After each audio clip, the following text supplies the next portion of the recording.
historic East Cobb Baseball Complex in Marietta, Georgia has seen some tremendous young talent this weekend. Today, it will host the Perfect Game 12U Select Fest. It is the top 36 players in the country. It is a battle of the East versus the West. And welcome to the ballpark. I'm Brett Doolin with former big league vet Micah Owings. Thanks for joining us. Yesterday, we were here for the 11U game. Micah, we got to see some great young talented players, and I'm curious to see what that looks like at 12U. Oh, absolutely. An incredible couple days. You know, yesterday being the 11U, let's see what that next year does with the 12Us today. Smaller park, should be fun. We gave some awards away last night, including the 12U Player of the Year. Obviously, a very talented young man from Texas, Dylan Marcato. Marcato, yeah, big power, two-way, both two-way guys, but a lot of power, a lot of pop. I think he had, what, 24 home runs this summer? 24 home runs and less than 150. That shows you how good he is. Now, speaking of good offensive players, we got a young man from the East as well, Noah Girolamick, but he's a two-way guy. Excited to see him. Say it, yeah. I mean, offensive player this summer, or this tournament, and looking forward to seeing what he does. Indeed, it's the East versus the West. The 12U Perfect Game Select Festival. We'll take a break. We'll come back with our starting.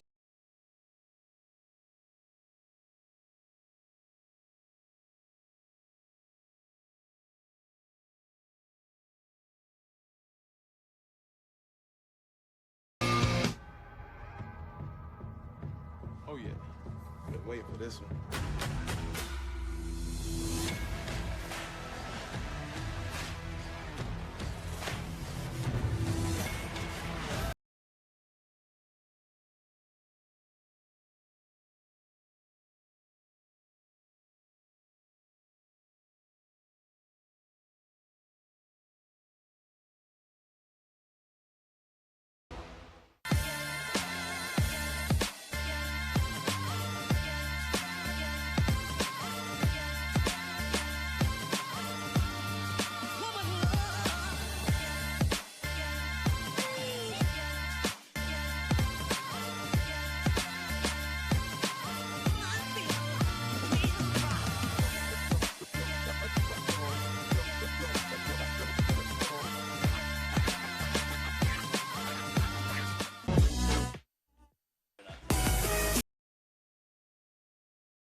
Our starting lineups are brought to you by G-Form, the most comfortable protective guards in all of baseball. You see Ryan Klesko, Flash Gordon out there as well.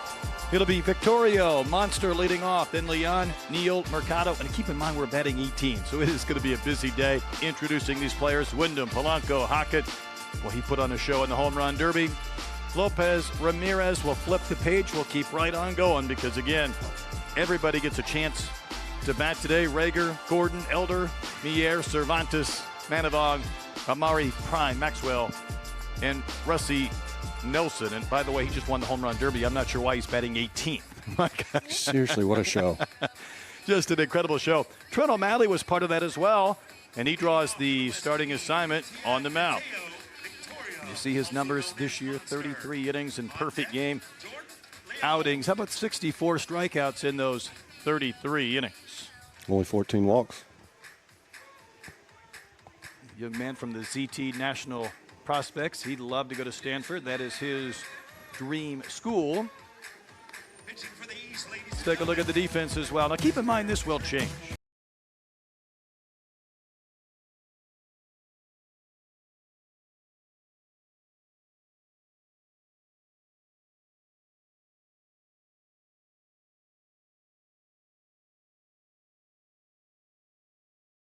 As best we can. Micah, what are you looking forward to seeing today after kind of watching these guys take BP, take infield, and go through these last couple of days? Well, we got the older group on the smaller field here, so it's going to be interesting. Really hoping we see pitchers throw more strikes, more effective in the zone, and just another good defensive. I thought yesterday was a pretty good defensive game. I do too. And there's times that these young men, with their size, their strength, may make this field look a little bit small. I think we might see that. There was a prediction earlier. It's either going to be 2-0 or 16-15. We're going on both extremes. That's right. Tough part is, of course, when you bat 18 players, it may take a while to kind of cycle through this lineup, so you make the most of your opportunity when it presents itself. That's right. I mean, You were out, though, in the outfield watching the home run derby from behind the fence to get a different perspective. I was.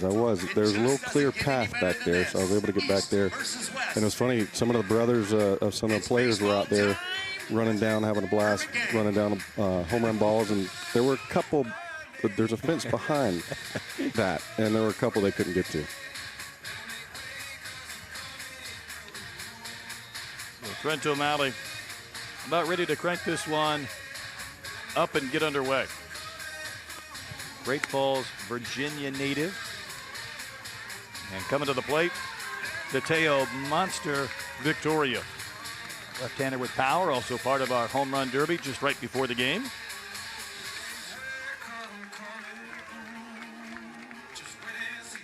He's one of the three from the West, right? We only had one from the East. Ladies and gentlemen, leading off California the next native turn, is Victorio, another ZT National prospect player. And he did say in his bio, and I love this, he goes, I'll shock you with my speed for my size. So maybe he needs to hit a ball in the gap and put that to the test. And you know, he's probably going to grow out of some of that size. I did when I was his age. O'Malley ready, first pitch of our game, and we are underway. Good pitch. Got a feeling we might see some firm velocity in these handful of our first few innings today from East Cobb.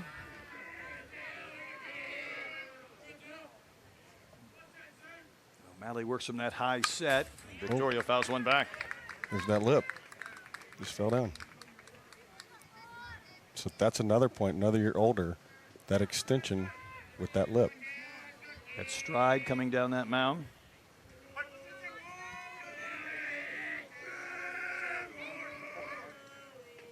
Tell you what, for a man named Monster who grows up in Southern California, maybe no surprise, he's a big Shohei Ohtani, Freddie Freeman fan.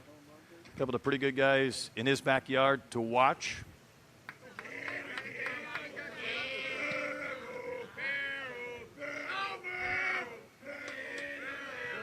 Very calm setup from O'Malley.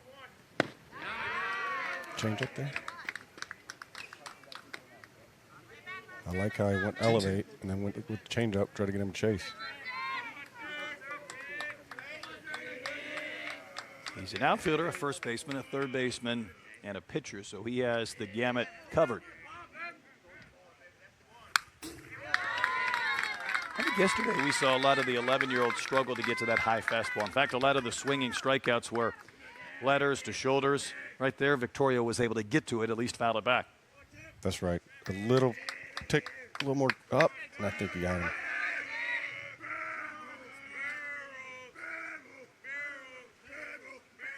Really spread out wide is Victorio, and that is going to be a swing and a miss. The throw's going to have to go down to first to complete the strikeout, and that's how this game begins. now batting number 27, third baseman, Jordan Leon. Looks like he tried to elevate. I mean, the catcher had it set up elevate, but it looks like it was off speed. A little dip there, Yeah. didn't it? Regardless, nice strikeout. So O'Malley begins with a K. Another California native, Jordan Leon, steps in from the Braves Baseball Academy.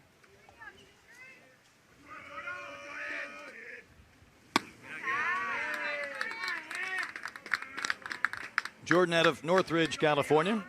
He'd love to play someday at LSU.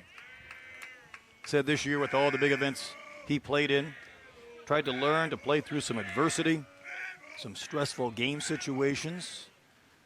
And there's no doubt with all the competition, some of these young men yesterday, they were in Taiwan, they were in Mexico, they played in South Haven, Mississippi, outside of Memphis. They played in Atlanta. They are battle tested this year. They have a pretty good idea, their strengths and weaknesses. I like that he's acknowledging the adversity at his age, because it's going to continue. If anything, it may only get worse. Indeed, it does.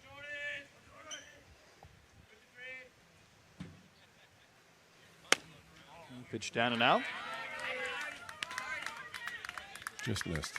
One thing Jordan said, the challenge for him early this year, even going back to last year, was to lose some of the weight that he gained in COVID. So we think about these young men gaining weight. For him, it was about being leaner, maybe stronger. And he's going to take ball 4. Looks like he leaned up a little bit, so it worked. Now batting, number 27, first baseman. His goal was to get in the best shape he's ever been in. And I think that's another pretty good aspect to understand now, as you get older and your body continues to change, is to keep that at the forefront. I'm still trying to do that. Got a young man from the Houston area, from Katy, Quinn Neal. And he is a big Barry Bonds fan, a little bit unique. Plays for the Banditos. He, too, would love someday to play at LSU. He was Perfect Game's 11U Player of the Year. He's back in this game again as he takes a high strike. He's got that high hand set up. Open stance.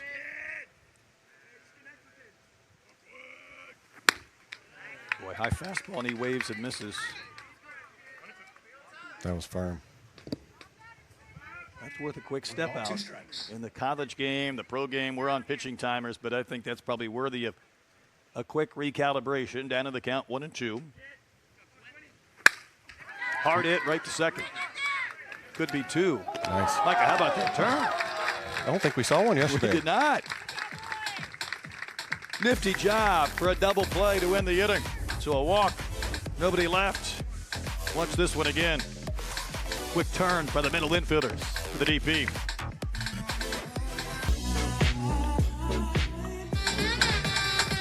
Nice turn of a double play by Geroldemek and Braden Miller to end the top of the first inning. Didn't have a DP yesterday. Had one that finished off the top of the first inning. Hey, let's take a look at our starting lineups for the East. They are brought to you by Yeti, built for the Wild, and we're going to see Marcato on the mound as well. Talked about this young man in the open. We featured his power. We'll talk about his pitching soon. But here's the lineup again, brought to you by Yeti. For the East, no surprise, Carter Nash and Cannondary right there at the top. Geroldemek, the 12U Offensive Player of the Year, bats third. De La Rosa, O'Quinn, Trey Lawrence, Peyton Conley, Grayson Bell, Moose McGrath, Knox Myers, the top hitters. Keep in mind, 18 batting again, so it'll take a while to get through this cycle. Let's see what we get out of Marcato now on the mound. Looked pretty aggressive warming up. Really gets out on his front side. Leading off for the East, ladies and gentlemen, center fielder number 12, Carter. One of the few guys in his bios that said thank you for the opportunity. I would come back with that and say he has earned his opportunity. Absolutely. Here's your defense as well, at least the defense we will start with.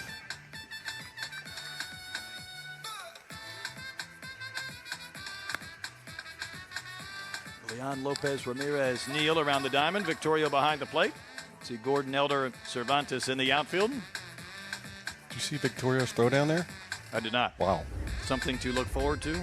I would like to see him test it, yeah. So one thing yesterday I think we saw that the game, the pitchers were kind of fighting their command a bit, and it led to a lot of base runners, and we had a lot of stolen bases. I'm curious to see, Mike, if that'll be the case today.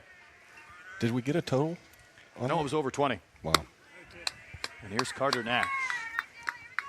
Carter, Big 12 Nash, just looks like a ball player as he steps in. South Carolina native. See what I mean? The front side's a little aggressive. So when we say smooth at the end.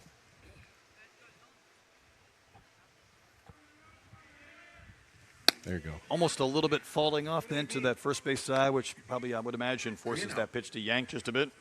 That's the word, yank. You do not want to yank it. Is that him trying to get a little extra velo, a little extra juice, finishing strong? Probably really amped up right now. And in essence, it kind of works against it. Hey, time for our Turtle Box game break. Turtle Box, the loudest, really portable, waterproof Bluetooth speaker on the market. Ready for anything? Let's check in with Cameron Walker. Oh, Tanner.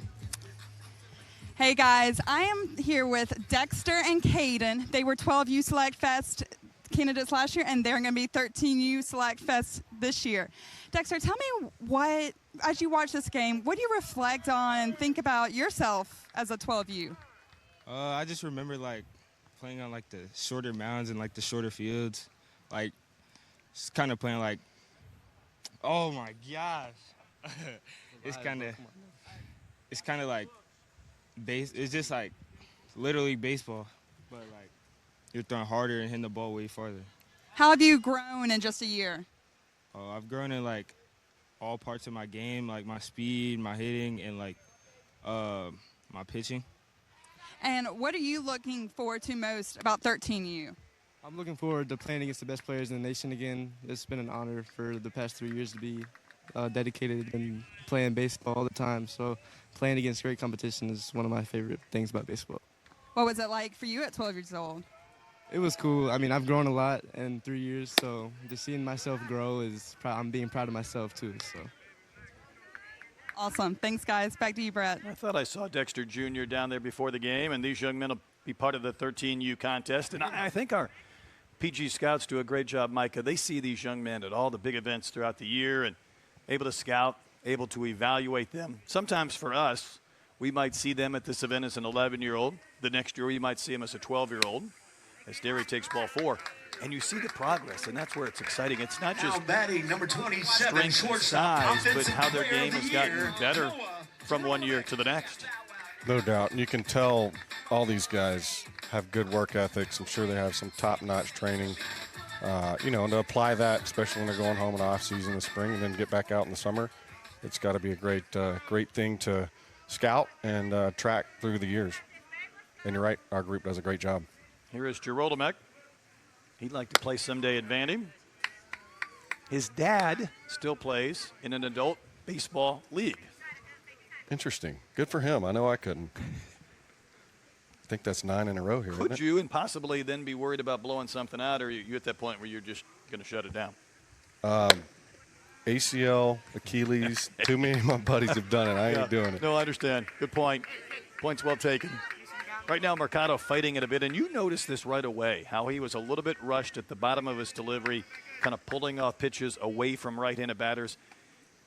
I'm curious if he's going to kind of recalibrate a bit or whether that adrenaline is still pumping pretty good. And here's what I would try to say. That's 11 straight fastballs. Sometimes you got to mix the off speed to get back in the count. Just mix it to reset. Probably want to do that 0-0, 1-0, but not 3-0. True. Couple of walks to Nash and Derry. I think he's going to get a strike there at the knees. To Geroldemek. I do think some of those have been close right there in the corner. I'm glad I gave him that one. 3-1. And ideally, you'd like to see the hitters swing the bat in all-star games, select fest such as this.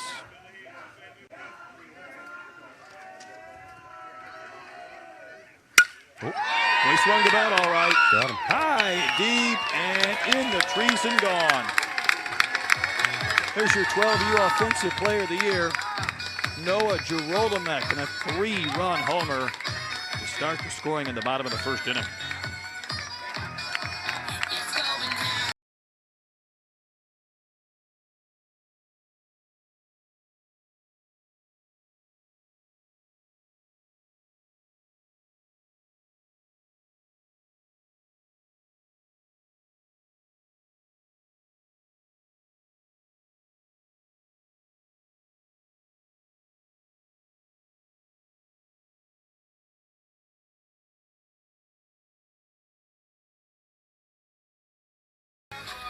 Lift.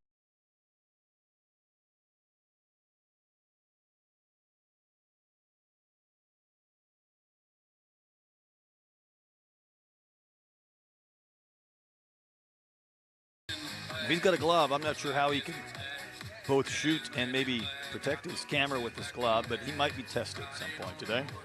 think we still got 1 or 2 kids out there trying to help too. If they stay, I think they're going to have more opportunities to chase. We're in the first. I love that dugout shot. Girolamo has that eye black working. 3-run homer under his belt. This is Sandy Jr. Blazing Sands De La Rosa. Chopping it short. It's going to take a quick throw. And it's in time at first. Nice effort on that play for the shortstop Peyton Lopez. Now batting number 16, third baseman, Easton Eastwood O'Quinn. See some good defensive plays, I'm sure, before this game is over. Easton O'Quinn out of Florida. Next man in. Boy, that pitch had a little arm side run for a strike. Did.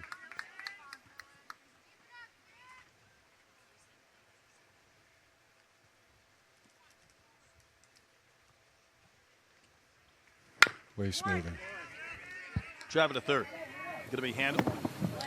Nice throw on the run by Jordan Leon for out number 2. And Micah, probably no surprise, you're just watching his mechanics. Smoother mechanics leads to better pitches in the zone and more success. Let the defense work. Lawrence. Stinks it took, a homer to get settled in. Sometimes it does. This is Trey Lawrence, South Carolina native. Won the 12U World Series here at East Cobb and PGI.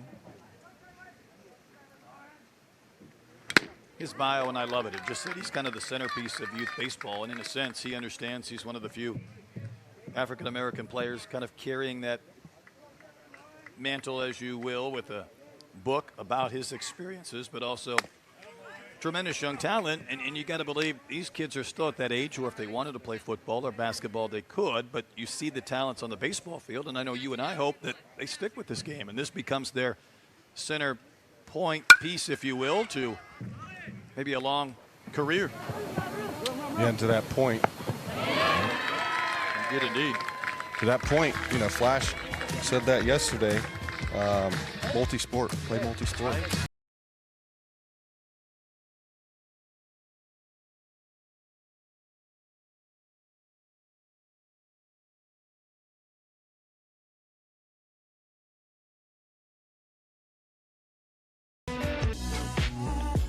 Rolling from Marietta, Georgia. Perfect Games 12U Select Festival. Next man up is going to be Knox Myers on the mound. Again, we should see a pitcher and inning.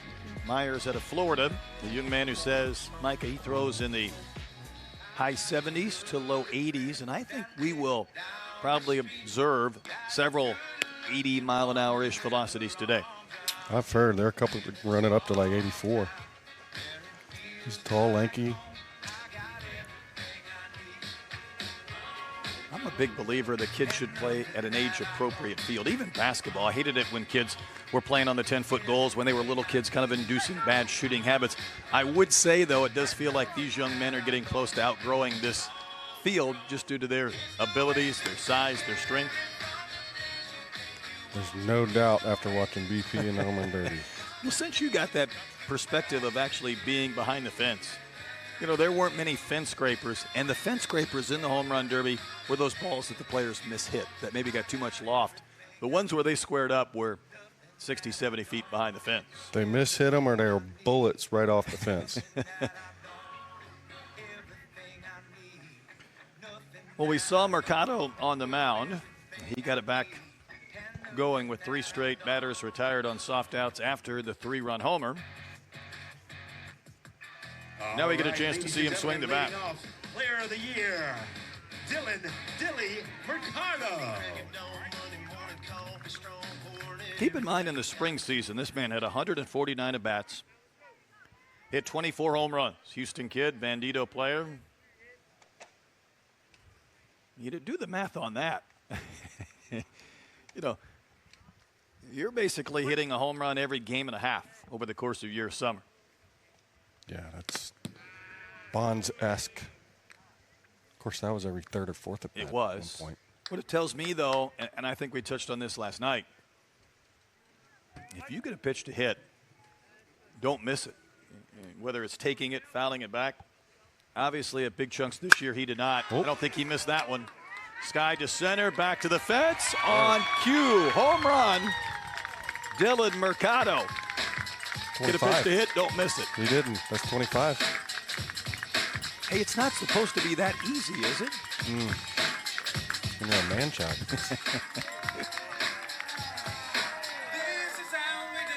You almost get to that point where you show up expecting him to homer, and he did. Did not disappoint the crowd. Only the pitcher. Now batting number 31. Pitcher One of of the those year, where you Colton get an idea. He kind Wyndham. of muscled that pitch up and out.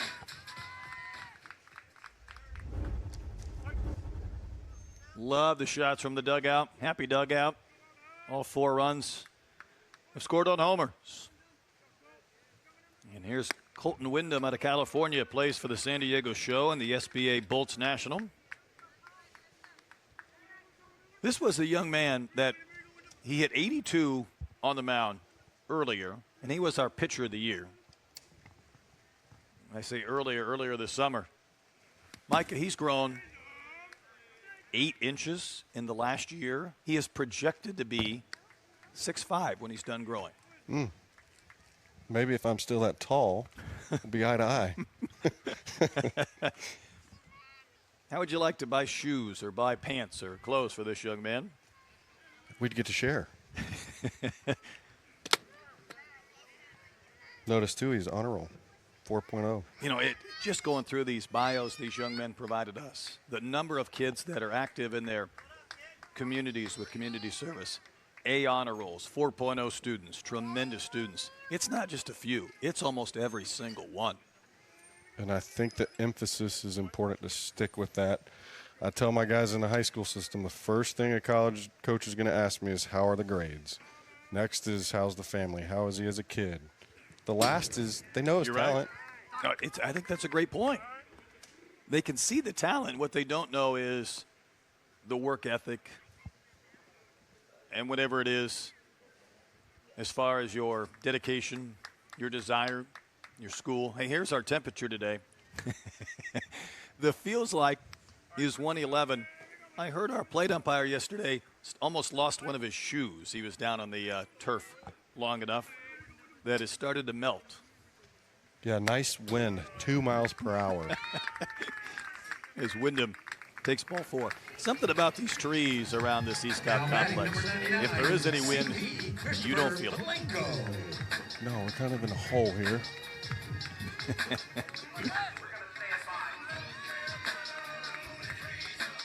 Phil Myers is giving up a homer and a walk. And this is Christopher Polanco. Head of Austin, obviously this young man a good student as well. He'd like to play at Vandy someday.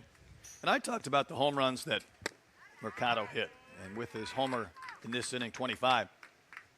What Polanco told us is that this year, the 23 season, he's hit 37 home runs and 6 grand slams. Jeez. Got a lot of kids that don't ever hit a grand slam.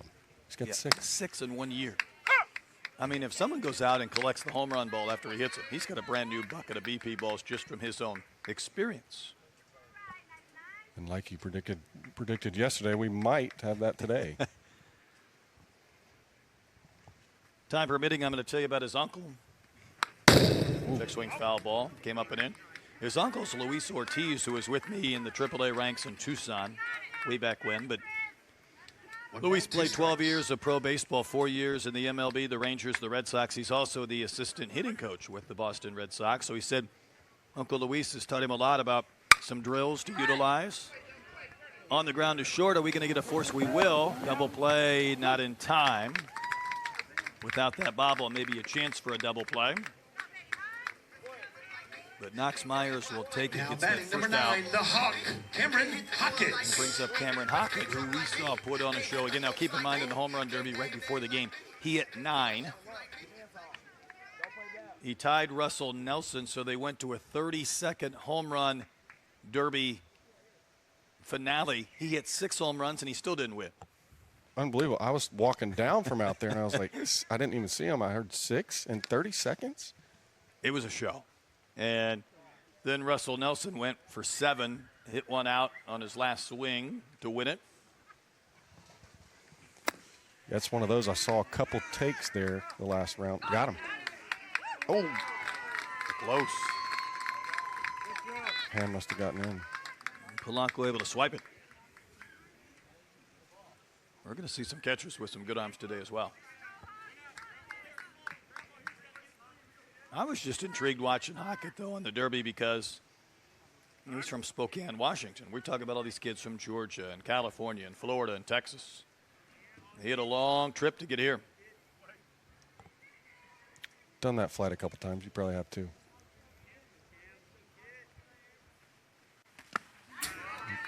It's going to end up on the backstop, and there will be no play at third as Polanco advances.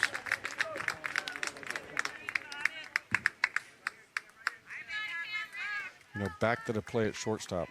Nice to see that he stuck with it and got an out. Sometimes, you know, different group here, obviously, but sometimes the kids just give up. But he stuck with it and got it. Yeah, at that point off the bat, you're thinking maybe 2. You certainly want to get 1 at some point, and Hackett will accept the walk.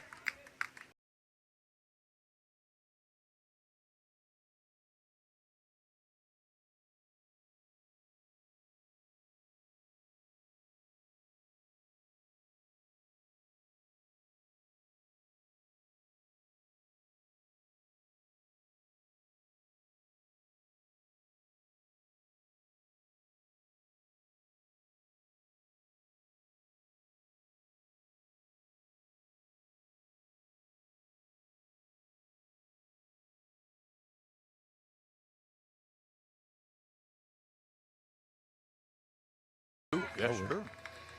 Take my 3 swings and sit down if I have to. There's Kyle Tucker, Team West assistant coach. I could see a battle between his Cartersville team and your Gainesville team in future years ahead. Tried to get on the schedule this year. He said he was booked, but we're going to do it next year. There were some battles back in the day with us. So he would have had a young kid by the name of Trevor Lawrence before he became the quarterback star of Clemson / Jacksonville in the NFL. Same high school.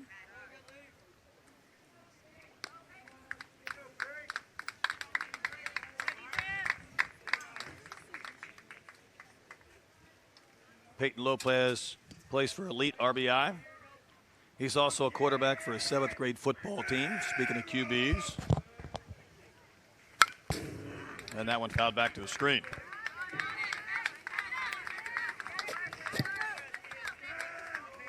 Three-run homer by Girolamo in the bottom of the 1st, and then Marcato with a solo home run here in the 2nd. But more base runners on for Lopez.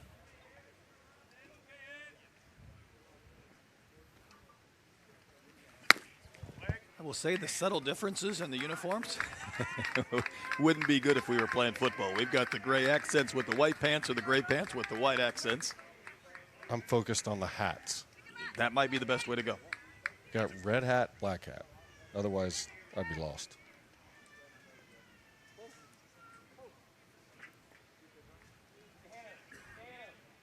Couple of runners in scoring position now for Peyton Lopez.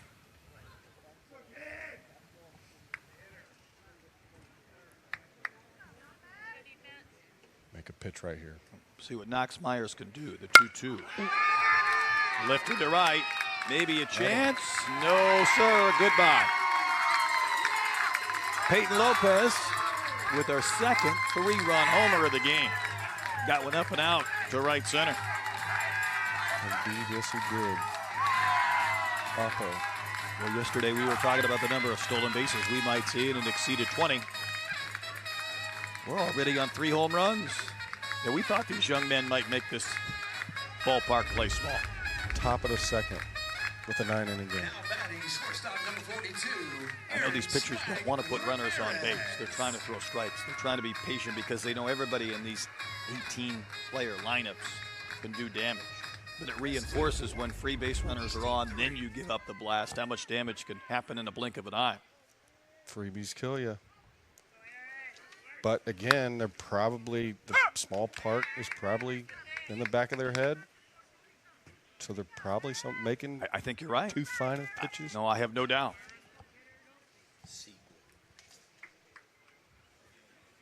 Aaron Swag Ramirez, another Houston kid, steps in. So there was also a first rounder, 23rd overall, with the Yankees that Coach Tucker had. At Cartersville? Yep. Anthony Siegler, I got a feeling he may not be the last either. 2018, yeah. I'm going to see if we can go neck and neck with that one. I got some rebuilding or building to do. I think you've been doing some recruiting as well. All those northern kids, maybe they get tired of the snow in January and February, want some Georgia heat. That's a word that me and Carpenter, Jamark, my brother, don't use. However, Georgia, we can talk to kids until they're incoming 9th graders. So it's that incoming 9th grade this summer through 12th, obviously seniors. We have been very adamant about that word. Our facilities speak for themselves. My staff speaks for itself. And we have had kids move in. But I'd love to have some of these. Don't take them all, for that matter. That's right. The perfect game route elephants. Payoff pitch to Ramirez. Chased the high one and fouled it back.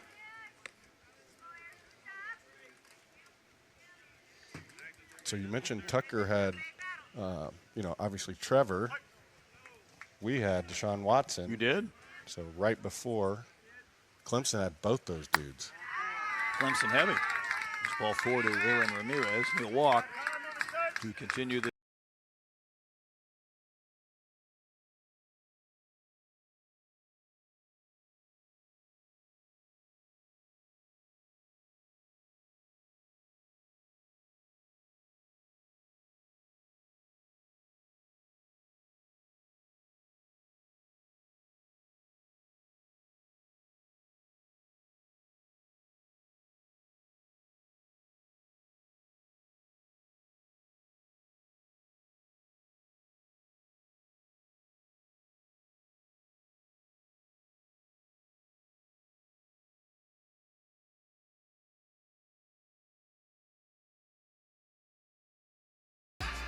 It's the top players.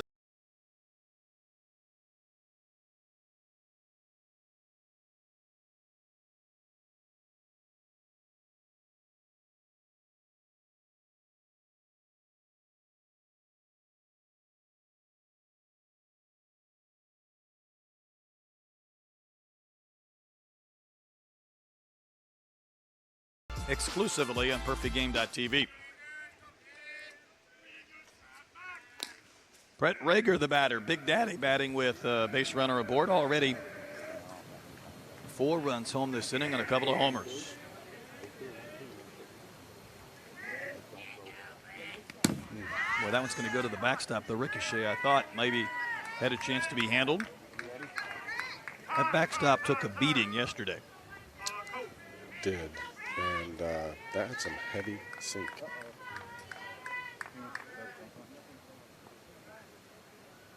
May have crossed them up.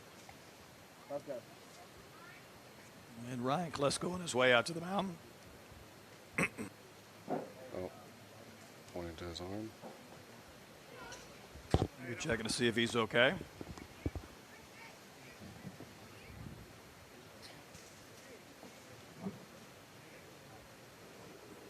Max Myers trying to fight his way through the second.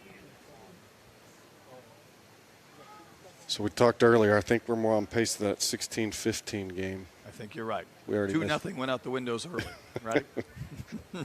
Dang it. Let's see the busy dugout. Rager has a count of 1-0. He's at Lincoln, California. That one's going to go to the backstop.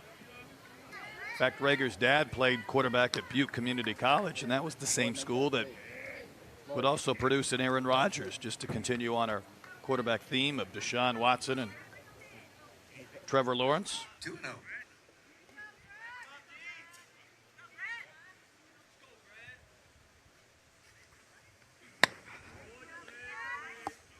Got anybody getting loose? Nope. I think the one thing maybe worth talking about, and maybe it's a little bit different at the big league level, where you can get back into command quickly. That one's lifted to center, should be playable, and is, but going to provide a run on a sac fly. So Rager brings home Ramirez with the 5th run of the inning, and that is the 2nd out. It feels like at times these young men, they're fighting their command, and it takes 9, 10, 11 pitches to kind of find it. And we said earlier, in a game like this, they're amped up. They want to strike the side out. They want to throw 84, 85. I think yesterday we talked also about how you have to harness it, controlled aggression. Here's Wyatt Gordon out of San Diego.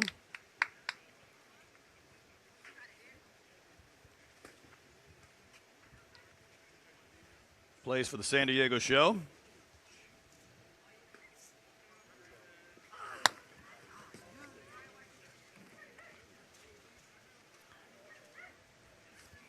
His father was an All-American football player at Stanford and went on to be drafted by the Cleveland Browns. Had an 8-year career as a defensive lineman in the NFL. Played for Seattle and Denver, Baltimore, Kansas City. Mom was a Division I track and field sprinter at San Jose State. Let's go back out there. I think he's concerned that maybe something's not right with Myers. Probably wise to make a pitching change right here. That's a disappointing walk back, but it happens. I told some of those guys yesterday, tomorrow's a new day. We'll take a quick break. Be right back to East Cobb.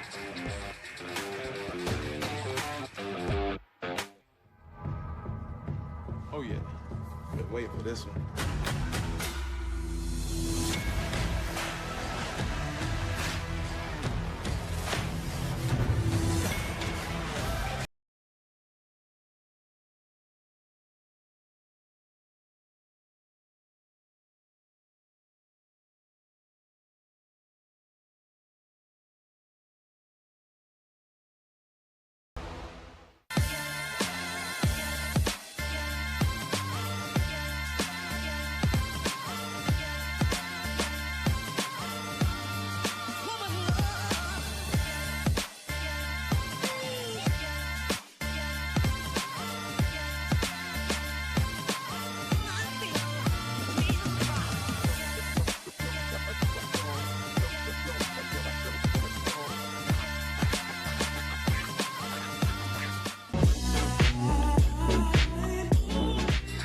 Back at East Cobb, the home runs have been prevalent.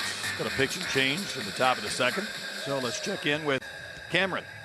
Hey guys, I'm here from the East dugout. I've got Knox Myers behind us, and I just talked to Coach Klesko about him. He says he's overthrowing, and that's when he gets a little wild, loses the mechanics. But Knox's face, he looks like disappointed. He's dealing with some adversity right now. The game of baseball is all about failure and adversity, so that's what he's dealing with right now. He's talking to Klesko. They're working it out. No, I think, Micah, that you mentioned sometimes it's just whether it's overthrowing, adrenaline. You could imagine where these young men really want to do well and maybe reach back for a little more. You try and snap that breaking ball a little bit harder, and sometimes less can be more. Absolutely, and that's the reminder, especially in games like this, big games.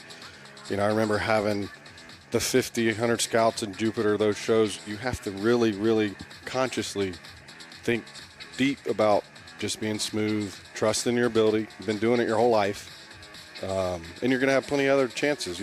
I was focused on preparation. Once I got out there, I just wanted to have fun, and the reminder just to have fun with it. There's a couple of these young men that in their bios pointed out that this year they realized there's a lot of people watching them. And maybe the best way around that is just understand that's going to be every game for the rest of your life. There's going to be somebody there watching, evaluating. It's no longer a big deal if you see 10 rather than 5 or 8 rather than 2. The understanding is, as a young man of talent, one of the best in the class, people will be watching everything you do. Everything. And Cameron made a good point. The adversity, that's the stuff that makes you stronger. This experience is going to make him stronger if he approaches it like that. And he's going to have great days and some not so great days moving forward. All these guys are. It is a game of failure, but it's also the best game. Indeed. Braden Miller again, the new pitcher, and Wyatt Gordon's seeing two different pitchers within the course of his at bat. Maybe a little bit unique. 2-2.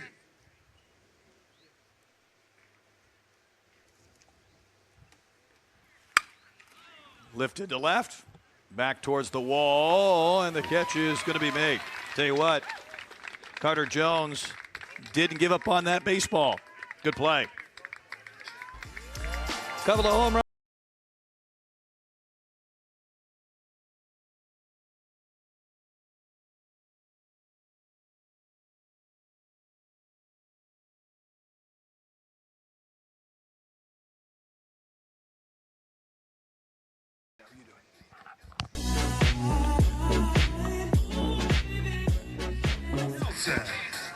I'm here.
Probably had it out here before the game.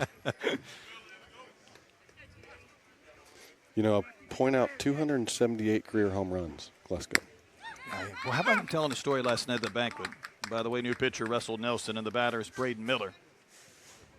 During the World Series in Cleveland, his mom went to the outfield and she caught his home run in the World Series.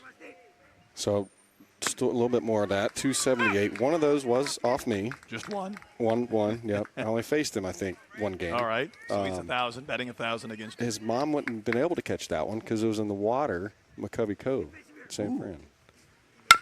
Got wet. There's a bouncer to short off the bat of Braden Miller. He's retired to begin the second inning, so a good beginning for Russell Nelson, who was our home run derby champion, and a young man out of Gilbert, Arizona. So last year he goes to the Perfect Game All-American Classic. It was his birthday, and he told his dad he wanted to go there, and Dad said, well, it's free, let's go.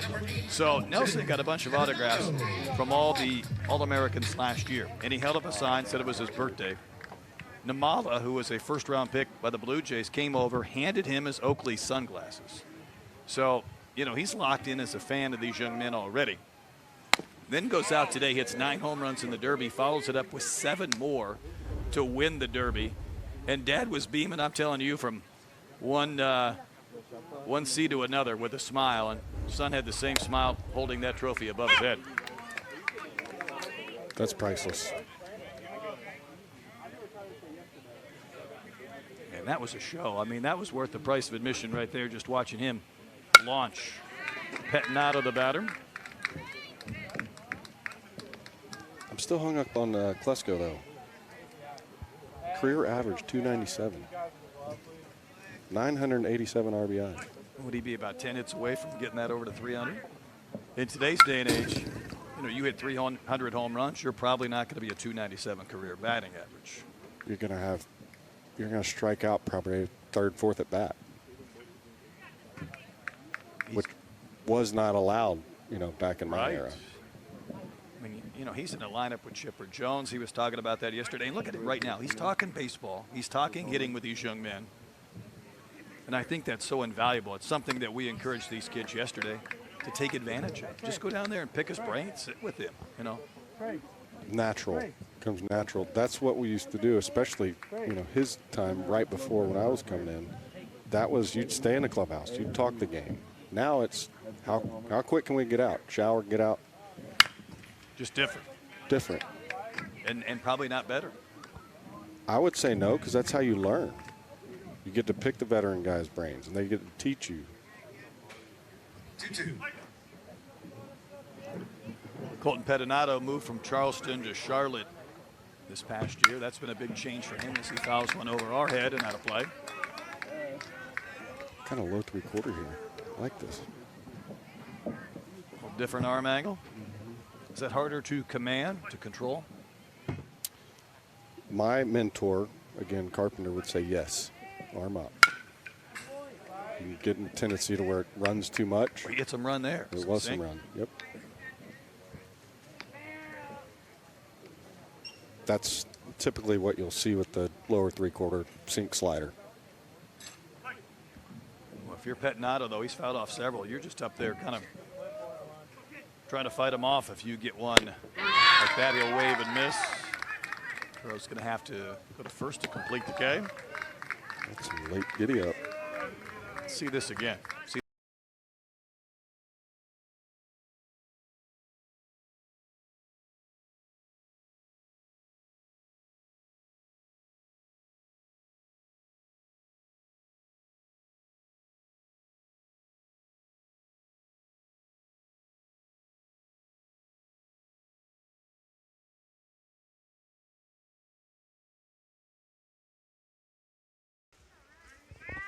Got another brother, Tate, that was at Southern Miss, a great program that went to a super regional.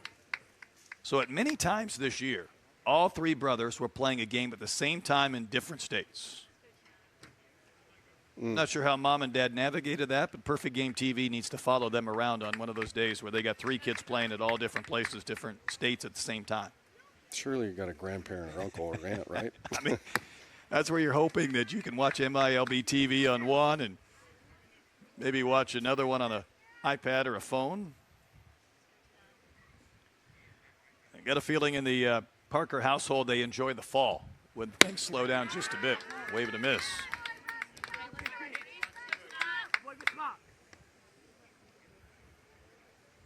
Sometimes that youngest brother, though, is the best one. My brother was, I would say he had more pop. People tell others that he had more pop than I did. For a while, he had was ranked, you know, top outfielder, strong arm for the Brave system, and then serious pop. Chopper's going to go foul, wide of first, off the bat of Reese Parker. Come on, Kyle. So far, so good for Russell Nelson. He's gotten a bounce out and a strikeout.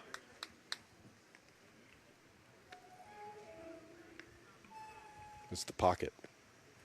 Is that it? Mm-hmm. I thought you were going to say it was the hair, the flow. We'll get back to that.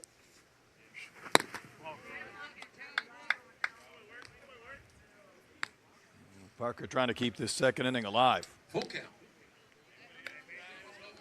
Girolamick had the three-run homer for the East in the first. That has provided all three of their runs. Preceded by a couple of walks. The one thing I'm noticing already is how these kids, compared to the 11s yesterday, are a little better at spoiling that pitch. Even if they don't square it up, fouling it back, seeing more pitches. They are, and overall the pitchers are around the plate more. We're not seeing. That helps too, right? Correct. That's probably a perfect follow-up. There's not as many four-pitch walks. A little rock there from Nelson. That's going to be ball four. Now batting number 28, Trent O'Malley. O'Malley, one of the dirty guys. Also one of our starting pitchers today. Mm-hmm. We have the two-way guys.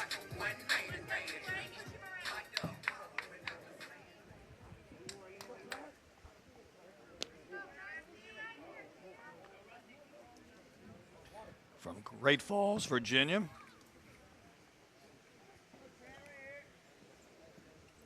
You know, we asked these kids to talk about their summers and all the national events they played in with Perfect Game. He was in Houston. He was in Beast of the East. I mean, he's been everywhere. He said it was really the favorite summer for him so far in his baseball journey.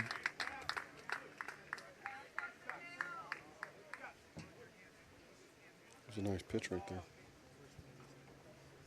He was the MVP pitcher of the two biggest events he participated in. One of the reasons why he was the starting pitcher today.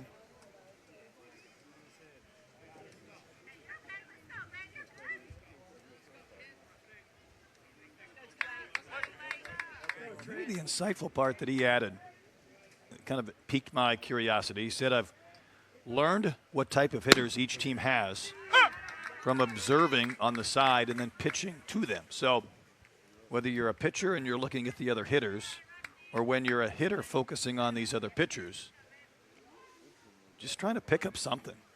Tendencies and the ball. I mean, we talk a lot about what the ball does and then dictate how do you attack the hitter from the ball. And you got to know your stuff. Nelson's throwing that ball, but he's doing the reverse Al Hraboski. He's throwing that ball behind his back into his glove. Which is risky. Got a runner on second. See that one hit his glove, rolled away maybe? Mm-hmm. He's probably done it 1,000 times. I bet he has.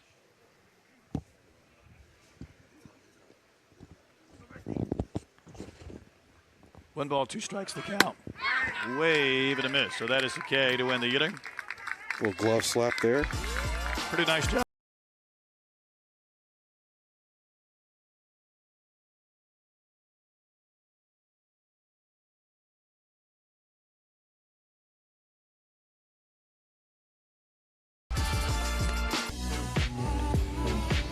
Let's look at our Diamond Cast.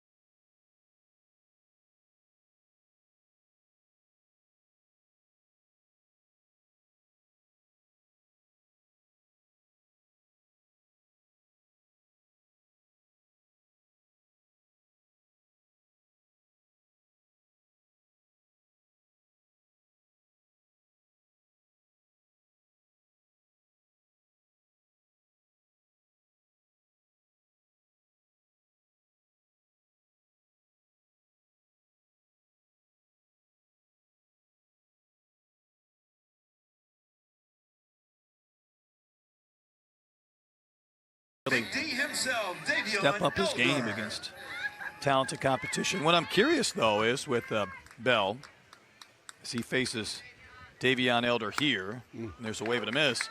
Bell said the player he looked up to the most was Cole Hamels, who just officially retired the other day. You can see it. Is that right? Yeah.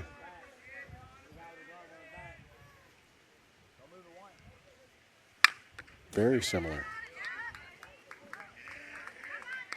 I want to see Elder put a ball in the gap. He says he's one of the fastest kids in the nation. He said that? He did.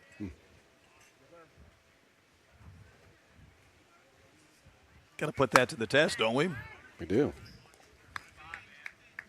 Get the stopwatch out. A young man from Houston. Would love to go to Vanderbilt someday. He's leading off the top of the third for the West, who had all 5 of their runs last inning. I'm with you. I can see a little bit of that Cole Hamels. Well, let's see if he can beat this out. Here he goes down the line. He did. He did. Wow. Oh, you can miss a ball and get a base hit. Speed's fun. Love the swinging butts. Let's see the speed. Yep. Great jump out of the box. About 2/3 of the way there. I mean, he's gliding. Another level. Yeah. He's got that mid on already in case he wants to steal. Going to be a good test against the left-hander. Not going. Mateo Mier, next man in. California native.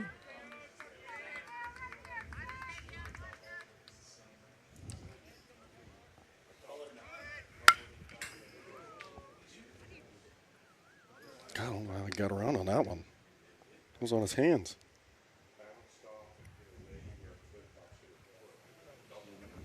So Grayson Bell gives up the infield single.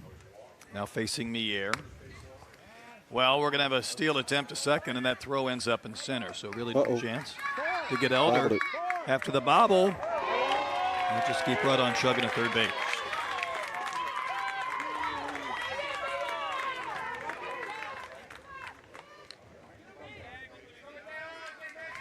I want to tell you a story about Mier, the batter, time permitting. Elder is pretty active on the bases. 1 ball, 1 strike to Mateo. We asked these young men about the biggest challenge they've had to face. And he says it wasn't him, but he's got a brother, Tomas, as he takes strike 3, who was diagnosed with cancer back in February of 2022. Went through 6 months of chemo, but currently in remission. So August 1st was the 1-year anniversary of being in remission. So best wishes to Tomas. I know Mateo happy that everything's going well.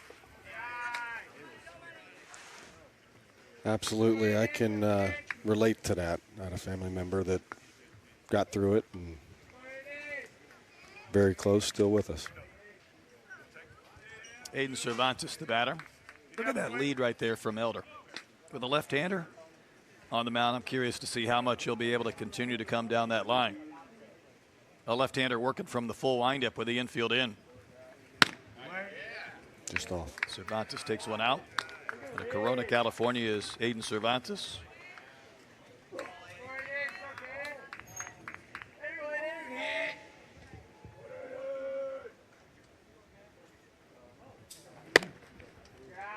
That's a strike. Handcuffed him.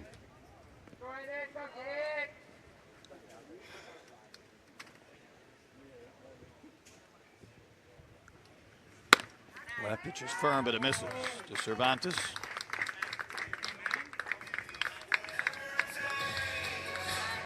See if we get any action here, first and third.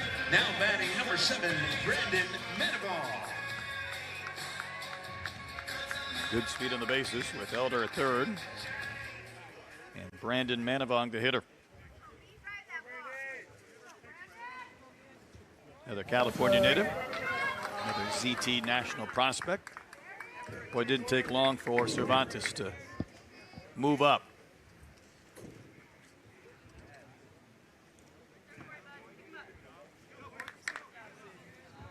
We had the infield in earlier. They'll retreat on the right side of the diamond. Fouled away by Manavong. That was a single on the other field.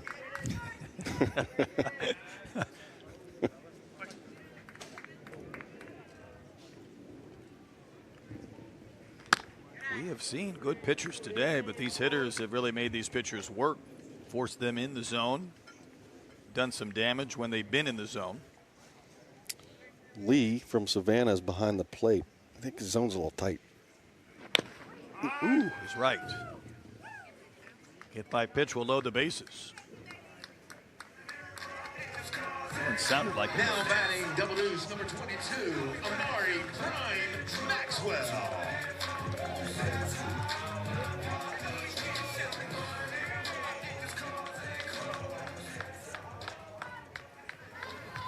Amari Prime Maxwell, next man in. Out of Pflugerville, Texas. Well, I watched Amari take BP today, and he really excited me just turning on balls to right. He has told us that this was not his best year at the plate, but he's one of these young men that's been going back and forth between this field and the 60-90 field. And he talked about the challenges, you know, facing pitchers at just different levels. And I think that's a very astute thought process. That's got to be tough, and I'm with you. I saw his BP pull side. A lot of fun, pop. Wasn't it? It was. Because they took their BP on the bigger fields, and he looked like he was ready for that field. He looks ready now. He wanted to swing at that. At the plate, and the ball to the backstop. Wow, caught him off guard. And there's the speed of Elder. Well, we teased it at the beginning, and he did not disappoint. Let's watch this again. On the throw back to the mound, and I was just curious earlier, Micah, with a left-hander up there, whether or not he might be timing that up. It was interesting talking to both staffs how they like to do that. Good piece of hitting. There's a base hit by Maxwell. Going to chase home a run, maybe two. Here comes the throw to the plate. It's a 2-run single for Maxwell as he continues down to second on the throw home. Stayed up the middle.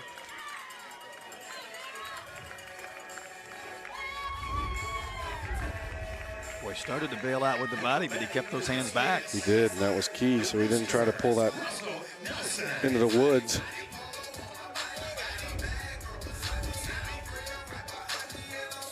Tell you what, when you're batting 18, it may be a while before you cycle back up, although this West team is doing a lot of damage at 8 runs. You love to get that hit early. We kind of joked at the beginning with Russell Nelson batting 18th, considering he was the man that hit 16 home runs in the home run derby today. What does the guy got to do? Get the bat maybe 15th in the lineup. Right. They just snuck him in there. You're hoping to get maybe a weaker hitter at the bottom? No. So Eaton traditionally, the home run derby winner, at least in the big leagues, kind of scuffles in the All-Star game. At least observation in the past. Sometimes for a month after that in the regular season. Correct.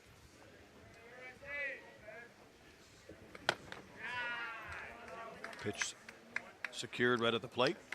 I thought it was interesting. I don't think any of the Braves opted to be in the home run derby this year. And they're... Yeah, I don't blame them. I mean, I love the derby, but I'd have to think twice about it. I think they're still leading the MLB in homers. Well, they had a huge day yesterday as Nelson takes a strike. We wanted to know what the summer was like for Nelson. His reply made me laugh. He said one word, crazy. I think that's the perfect word. Maybe capped by this event, the home run derby champion. Going to wave and miss. The throw to third is not in time. Maxwell swipes another base. I think we've seen every base stolen this inning as Nelson K's. We've had to steal a third. We've had to steal a home, steal a second. Loco. Crazy indeed. Now batting number 4, Mateo Victorio. This is Mateo Victorio. Goes by Monster. Back to the top. Yep, back to the top. Hard hit, base hit, RBI, another run home for the West there at 9.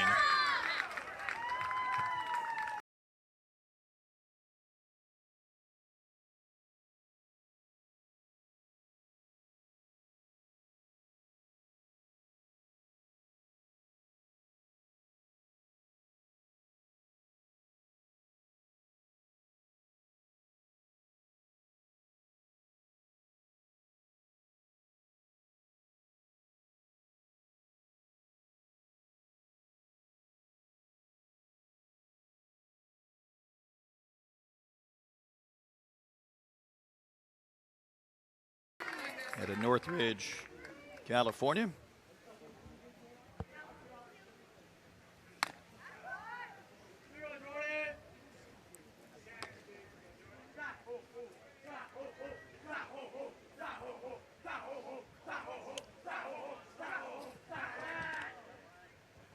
It's one thing I think lefties got to have a great pickoff move. If I'm lefty, or was lefty, something I'll really work on. I would agree. Throw to second is not close.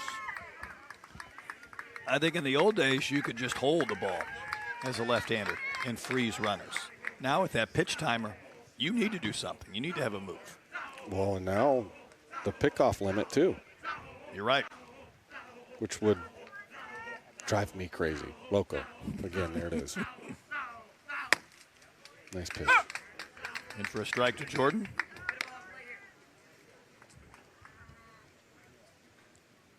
Again, the Northridge, California native.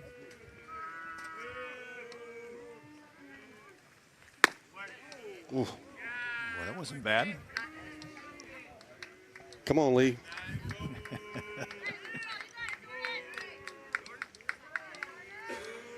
Jordan is a big Yordan Alvarez fan, Nolan Arenado fan. Oop.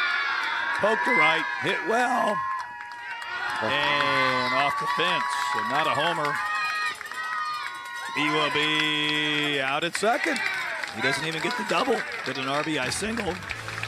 That's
The young man who said on his questionnaire, his bio, about how he realizes there's always someone watching. There's always coaches. There's always evaluators. As he faces Leon here in the bottom of the third inning. Had the shift on. Poked out to center. Pretty good defensive positioning. Let's take a look at our Loco Cookers delivery of the game. This was Elder. How about the speed, Micah? I'm jealous. never had it. He even stole home on the throw back to the mound, which was great. Loco Cookers, cooking products built for the backyard. Carter Jones going to take a strike over the inside corner.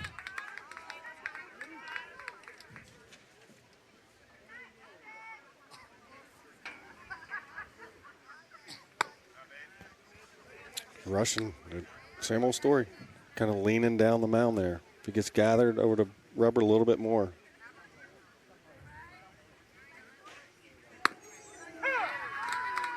Need to have you do the analyst duties from the dugout to be able to talk to these young men. But that's a strikeout of Carter Jones. Batting D-Woods, Dalen Woods. Thank you, Lee.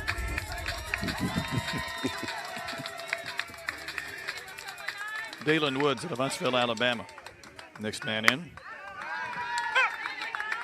And he plays football, and I'm sure that'll be starting soon. He's a linebacker. He's a defensive end. At 170 pounds. Hard hit. Nice backhand in the hole. How about that throw from short? What an effort by Marcato.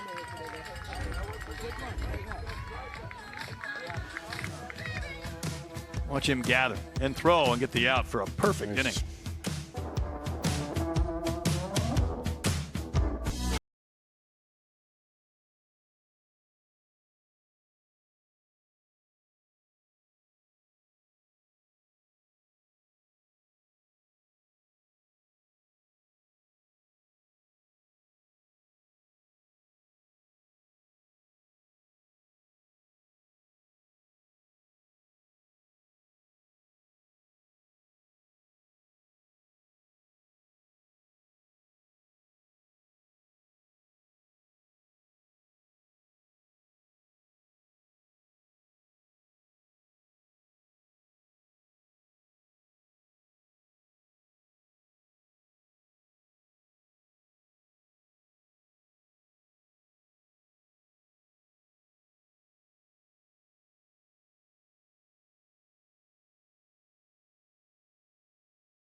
Ramirez throwing a lot of breaking balls. Wonder if he's going to try to trick him right here to get a double play. Ground ball, double play, it's over. Ryan Klesko with some final words of advice for Reese Parker, and I think he said, shoot it out to left center. I think that was his thought process.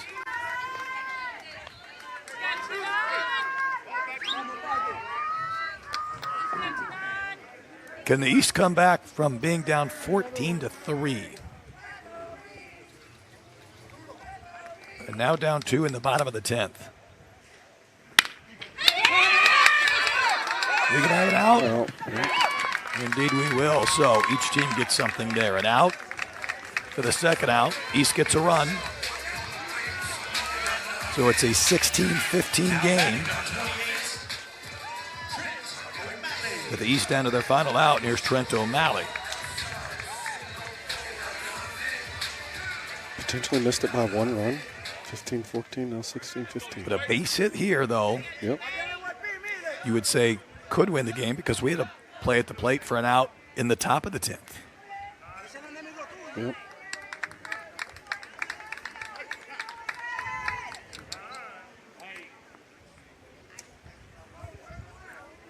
Would you consider putting O'Malley on only because then you would have a force at every base? If there was a ground ball up the middle, you wouldn't have to make the long throw. You could flip to second. Because he doesn't represent the winning run anymore. But then the winning run would be at second. Well, he already is. But you would then put the possibility of a walk Right, yep, or yep. a hit batter tying the game. I don't think so. Okay. No. Now, if he just ends up, well, pitch around him, but don't just put him on. Okay. I would Maybe go with try that. to get him to I would go with chase. that. Because you do have a little bit of leeway now with that first out on a ground out, even though the winning run is in scoring position.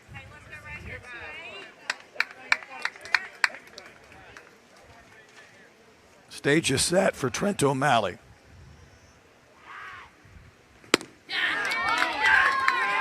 Speaking of breaking balls, Nope. Yep. That's it. He threw a lot to warm up.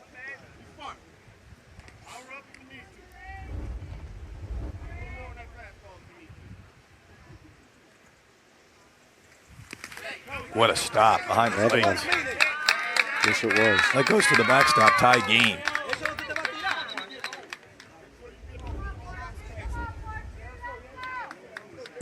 Beautiful. That's how you rate it up, right?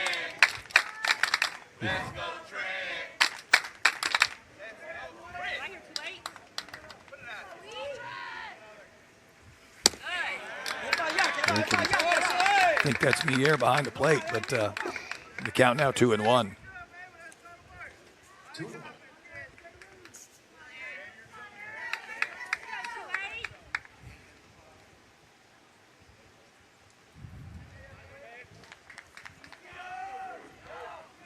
Bottom of the 10th, 2 outs.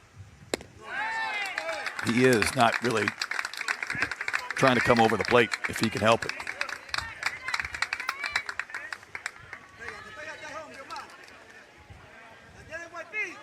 Does he throw 1 3-1? I think so. We'll find out. Then that's the pitch around him, try to get him to chase. If I'm a hitter, I'm looking for a fastball I can win the game. I might be a little bit jumpy. I'm coming out of my shoes.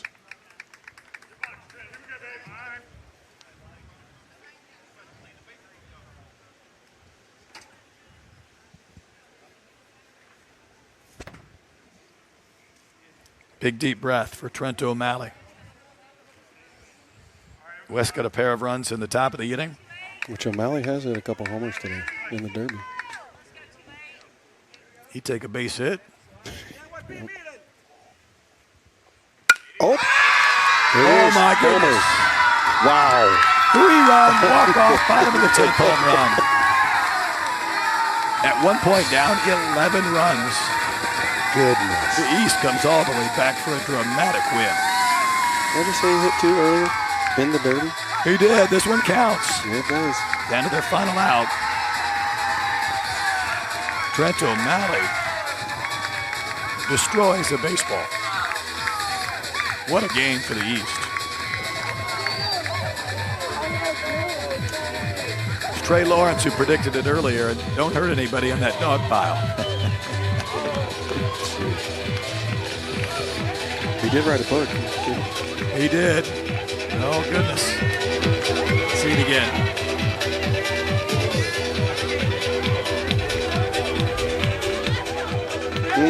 You got the breaking ball. Is that 11 total today? Good luck fighting that baseball. I'm not. That's 350 feet. Got the celebration, the ice bath. And in the fourth inning, when we said Peyton Lopez was going to be the MVP with 2 homers, 7 RBIs, a scoreless inning on the mound, then the East comes all the way back for the win. They did. They did. Again, grit. Didn't give up. Stayed the course.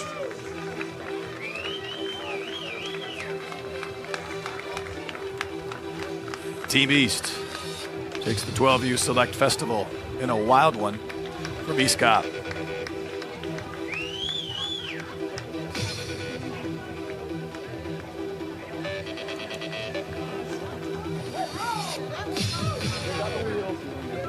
It's a 5-run 9th inning and a 4-run 10th for the East. There were large chunks of this game with the East. Just didn't do much damage. But when they did, they bunched it all together. 14-3, 1 point. Thank you all for attending today. All you parents for a great season. All you ball players for working hard to continue to work. And for the first time ever, we're going to announce MVPs.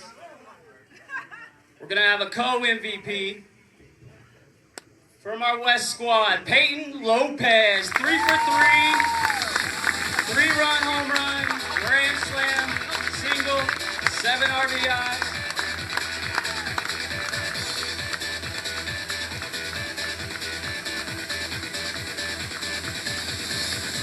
And from the East squad, Mr. Walkoff, Trent O'Malley.